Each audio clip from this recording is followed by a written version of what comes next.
আসসালামু আলাইকুম সকল খামারি ভাই ও বোনদের প্রতি রইল আন্তরিক শুভেচ্ছা ও অভিনন্দন। আজ আমি কথা বলবো খুরা রোগের ভ্যাকসিন নিয়ে। খুরা রোগের ভ্যাকসিনের কার্যকারিতা, খুরা রোগের ভ্যাকসিন ব্যবহারের নিয়ম, খুরা রোগের ভ্যাকসিন ব্যবহারের পর পুনরায় ব্যবহার করার নিয়ম এবং খুরা রোগের ভ্যাকসিনের দাম, এই কয়েকটা বিষয় নিয়ে কথা বলবো। তো আপনারা ভিডিওটা ধৈর্য সহকারে দেখেন, তাহলে এখান থেকে অনেক কিছু শিখতে পারবেন। খুরা রোগ অথবা বাতন, আমাদের বইয়ের ভাষা হচ্ছে খুরা রোগ, তো গ্রামগঞ্জে আমরা বাতন বলে থাকি।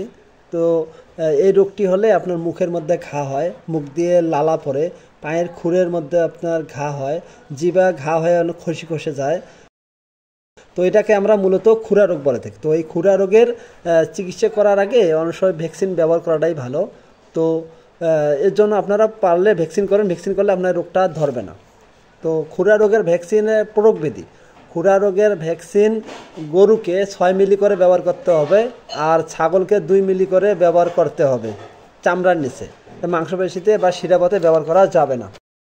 প্রয়োগের স্থান, খুরা রোগের ভ্যাকসিন চামড়ার নিচে ব্যবহার করতে হবে, মাংসপেশি শিরাপথে এটা ব্যবহার করা যাবে না। বুস্টার ডোজ, খুরা রোগের ভ্যাকসিন প্রথম ব্যবহার করার পর 4 সপ্তাহ পর পুনরায় ব্যবহার করতে হবে। যদি আপনারা আজ ব্যবহার করেন, আজ থেকে 4 সপ্তাহ অর্থাৎ 4 সপ্তাহ 28 দিন পর আপনাদেরকে পুনরায় বুস্টার ডোজ ব্যবহার দিতে হবে।